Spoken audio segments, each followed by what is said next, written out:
প্ৰেম ভালপোৱা জীৱনত বহুবাৰ হ'ব পাৰে, কিন্তু সঁচা ভালপোৱা জীৱনত এবাৰেই হয়, যাক অন্তৰৰ পৰা কেতিয়াও মুচিব পৰা নাযায়।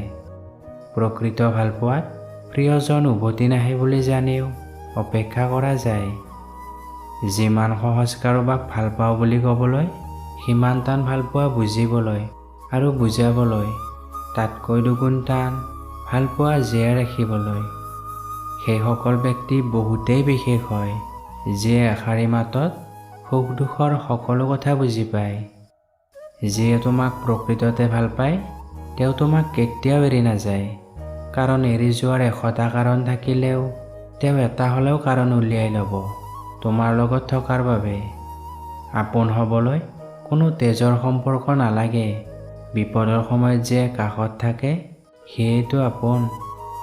যিয়ে তোমাৰ বাবে কান্দে তেওঁক কেতিয়াও এৰি নাযাবা, কাৰণ ভাগ্যৱানেহে তেনেকুৱা প্ৰেমী পায়। লাগিলে খুব কম মানুহৰ লগত সম্পৰ্ক গঢ়িবা, কিন্তু সম্পৰ্ক সঁচা আৰু হৃদয়ৰ পৰা গঢ়িবা। কাৰোবাক দিব পৰাকৈ আটাইতকৈ মূল্যৱান বস্তু হৈছে সময় আৰু গুৰুত্ব।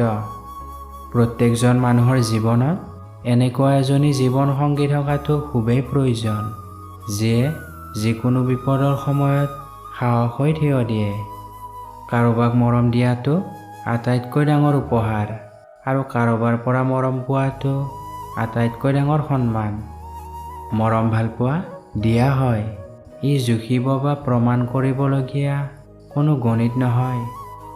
যিজনে তোমাক বহুত বেছি ভাল পাব, সেইজনেই তোমাক বহুত বেছি শাসন আৰু অভিমান কৰিব। সঁচা ভালপোৱাই বাহ্যিক সৌন্দৰ্য নিবিচাৰে, এখন সঁচা অন্তৰহে বিচাৰে। আশা হ'ল এনে এটা বস্তু যিটোৱে হয়তো মানুহক জীয়াই থাকিবলৈ শিকায়, নহ'লে জীয়াই থাকিবলৈ বাধ্য কৰায়। জীৱনত কিছুমান মানুহ আহে যি ভাগ্যত নাথাকে, কিন্তু আজীৱন হৃদয়ত থাকি যায়। ভালপোৱা আৰু মৃত্যু দুইটাই মনে মনে আহে, কিন্তু পাৰ্থক্য মাথো এটাই যে ভালপোৱাই মন কাঢ়ি নিয়ে আৰু মৃত্যুৱে জীৱন। প্ৰকৃততে সেইসকলেহে প্ৰেমৰ কোমল অনুভূতিবোৰক অনুভৱ কৰিব পাৰে, যিয়ে প্ৰেমৰ কোনো প্ৰতিদান নিবিচাৰে, কেৱল মাথো ভাল পাবহে জানে।